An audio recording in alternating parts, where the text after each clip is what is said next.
All right, thanks for tuning in. The 49ers had their first practice of training camp on Wednesday, and it was very notable before they even took the first snap of practice, and that's because of Jauan Jennings. There had been some question, what kind of tact is he going to use as he looks for a new contract before the start of the season? And, using last season as kind of the measuring stick that we all use as far as how veteran players approach this situation. There were some questions. And yes, Kyle Shanahan and John Lynch said on Tuesday that they anticipated Jauan Jennings being out there on the practice field, but you just don't know until you know. And so Jennings was out there, number 15 out there, looking good, running routes, catching passes from both Brock Purdy and Mac Jones. But when you look at this situation, to me, it speaks to something kind of big because, in my opinion, Jauan Jennings is handling this the right way. And he's handling it in the way of don't ruffle feathers, do what the team is asking you to do what you've done since you've been a member of the San Francisco 49ers, and that's by doing all the little things. Let's remember, he was a 7th-round draft pick entering the NFL. The 49ers released him before the start of his rookie season. He spent most of that first year on the practice squad. And then the next year, he won a spot on the 53-man roster, and he was third in Jauan. And then last year, he morphed into first, second, third, and Jauan. And so I think what's going on here is kind of this good faith situation between Jennings and the 49ers. Yes, he is playing this season right now for a contract that's under market value, roughly 7.5, a little bit more than that this season. On the open market, he could get a lot more than that. But I think what's going on here is this, like I said, kind of a good faith situation. 49ers telling Jauan Jennings, come out to practice, put your best foot forward, do everything you need to do to get ready for the season, and trust that the 49ers will take care of you. That's how I read this. And so both sides doing the right thing. Jauan Jennings, a force, he's a presence on the practice field with his dancing, with the energy that he shows, all the time, 100%, whether it's on the practice field, on the playing field, in the locker room, whether he's running pass routes, whether he's blocking, whatever the case may be. So Jauan Jennings on the 49ers practice field. And again, we thought that there was no drama for most of this offseason with Purdy, Kittle, Warner getting their contracts done. Then there was a little bit of drama with Jauan Jennings and, his side putting it out there that he wants a new contract and would request a trade if he doesn't get that new contract.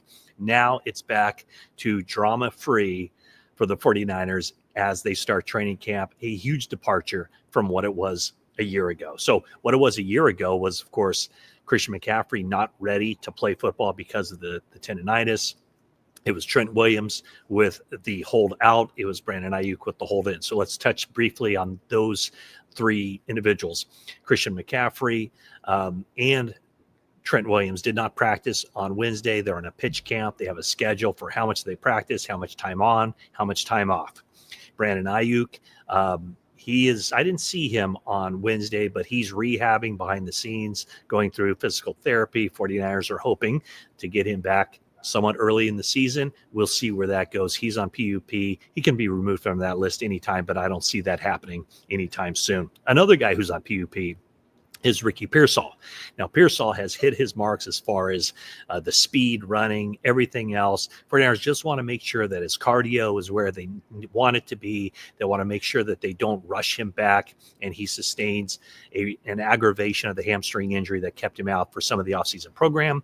But he is on target to be on the practice field Sunday after the 49ers have their 1 day off. However, there is another hamstring issue with the 49ers, and that's Jacob Cowing. He had a very good offseason program, looked good, looked like he was ready to take that second season leap in production. Well, he didn't have much production as a receiver. He did look good as a returner on a lot of occasions, but during warmups on Wednesday, tweaked his hamstring. He's going to be out a period of time. So that's a big blow to this 49ers offense with Jacob Cowing not practicing. So I'll talk about some of these guys. One guy to keep an eye on is Russell Gage. You might remember Russell Gage because he was a very productive wide receiver for the Atlanta Falcons. In fact, he had some seasons where he had 72 catches for 786 yards and 4 touchdowns, 66 catches for 770 yards and 4 touchdowns, goes to Tampa Bay, catches 51 passes for 526 yards and 5 touchdowns. And then he sustained a patellar tendon tear in August of 2023 in a joint practice around this time of year. Spent that season on injured reserve, signed with Baltimore last year and was cut. He had a good practice on Wednesday, and he's somebody that maybe keep an eye on as kind of an under the radar veteran player who could make an impact for the 49ers this season. When you look at the 49ers, though, a little bit shorthanded at wide receiver. That's why they signed Equanimeous St. Brown earlier this week. 49ers, they're wide receivers. You need a lot of wide receivers in training camp just because of the running, the wear and tear on the bodies. So right now, the 49ers wide receivers are Demarcus Robinson, who also had a good day at practice. Kyle Shanahan brought it up. 49ers are waiting on the NFL to make a determination whether he's going to face a 3-game suspension. Jacob Cowing was injured. I'm going in basically this is how they lined up on the depth chart. Jacob Cowing, I mentioned, sustained a hamstring injury. He could be out for a little bit. Jauan Jennings, Russell Gage, Jordan Watkins, the rookie from Ole Miss, who continues to look good. Isaiah Hodgins, former New York Giants player. And then Isaiah Nair is an undrafted rookie from Nebraska, really looks the part, has a chance to certainly be on the practice squad, maybe even see some time on the 53-man. We shall see. There's also Terrell Owens' son, who was on the practice squad last year, Junior Bergen, Malik Knowles, and then, as I mentioned, Equanimeous St. Brown. So the top plays from practice on Wednesday, 49ers came out, their offense firing from the very first play. Brock Purdy hit George Kittle on a deep corner route. Kittle says that, during the offseason, he has a list of routes that he wants to run and kind of perfect. That was not one of them. He says they never hit that play, and he put the onus on Diamador Lenore, who's the corner on that side, for letting George Kittle go. He kind of went off of Kittle to cover Jauan Jennings on the underneath route.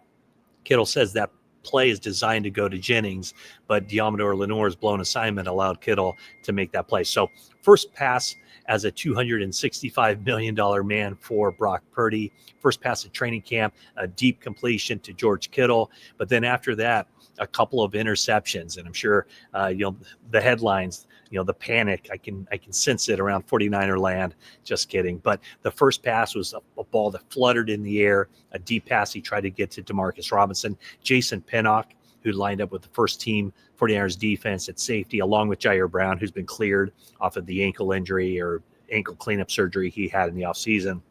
Jason Pinnock made a diving interception, and then his very next pass attempt for Brock Purdy tried to fit the ball in on kind of a slant pattern.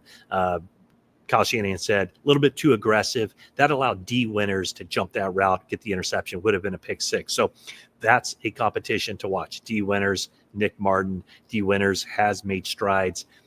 So we'll see how that unfurls as far as who lines up next to Fred Warner. But the major competition, and Nick Bosa was kind of funny about it. He was asked, "Are you watching the kicker competition?" And he said, "I actually am. I cannot lie." He calls it a very exciting competition between Jake Moody and Greg Joseph. Moody, of course, the incumbent, the former third-round draft pick. According to Shanahan, during the offseason program, those two combined only missed one kick as this kicker competition heats up, and that was from Moody. On Wednesday, those guys were perfect. 4 for 4. I think they started around 30 yards and went back in about 5-yard increments. They both hit the ball extremely well. So that is a competition to watch. Jake Moody against Greg Joseph. Greg Joseph, a veteran guy who's kind of, kicked around the NFL a little bit. So we'll see what the 49ers do there. So the first day of training camp in the books, I think I probably hit just about everything. This is kind of a thumbnail sketch of what happened on day one of training camp. Thanks for watching this video. If you get a chance, watch me, Carlos Ramirez, and Bonte Hill. We do a thing called 49ers Now, and we're going to be doing that 2 days a week on the NBC Sports Bay Area YouTube channel. So we'll bring you up to date on all the 49ers happenings. But that's kind of the word from Santa Clara. Thank you for watching, and that is it for now.